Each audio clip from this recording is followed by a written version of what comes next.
Labdien! Mani sauc Iveta Eihe. Esmu Bērnu un jauniešu centra Daugmale interešu izglītības metodiķe. Centrā piedāvājam daudzveidīgas vizuāli plastiskās mākslas programmas bērniem un jauniešiem vecumā no 7 līdz 25 gadiem. Darba drošība ir viens no faktoriem, kas tiešā veidā ietekmē katru vizuāli plastiskās mākslas interešu izglītības programmu. Tādēļ sadarbībā ar vizuāli plastiskās mākslas programmu pedagogiem metodiķi izveidoja kopdarbu vizuālās instrukcijas drošai ierīču lietošanai stikla apstrādes, metāla apstrādes, kokapstrādes interešu izglītības programmās. Lūcijas Kalniņas vadītajā dzintara un metāla apstrādes studijā Rotiņa audzēkņi pedagoga klātbūtnē izmanto gravējamo elektroierīci.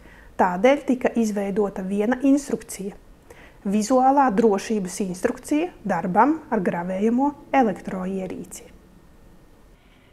Es esmu Ilze Rimicāne, Bērnu un jauniešu centra Daugmale izglītības metodiķe, Rīgas interešu izglītības metodiskā centra Latgales priekšpilsētas interešu izglītības pasākumu koordinātore un Stikla mākslas darbnīcas Mozaika interešu izglītības programmas autore un pedagogs. Stikla mākslas darbnīcā Mozaika īpaša nozīme jāpievērš darbam ar stiklu un iekārtām.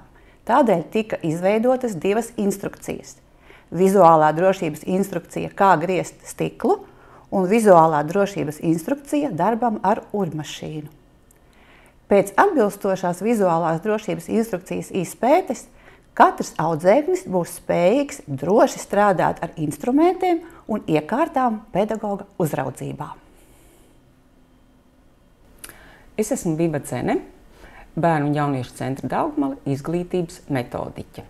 Savukārt es sadarbojos ar kokapstrādes pedagogu Imantu Kārkliņu, un mēs izstrādājām 3 vizuālās instrukcijas drošai ierīču lietošanai kokapstrādē – urbmašīnai, lenzāģim un ribzāģim.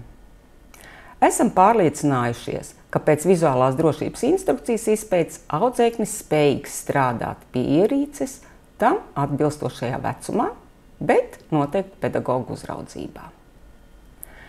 Mēs ar vienot izstrādāto vizuālo instrukciju sniedzam audzēkņiem nepieciešamās zināšanas par darba drošības instrukciju prasībām, darba metodēm, strādājot pie dažādiem darba galdiem un paņēmieniem. Vizuālās instrukcijas tika veidotas, lai garantētu drošu darba veikšanu, veselībai bīstamo vai kaitīgo darba vides faktoru ietekmēšanas novēršanu. Droša un sakārtota vide veicina un motivē audzēkņus radošam darbam. Labprāt dalāmies ar savu metodisko darbu.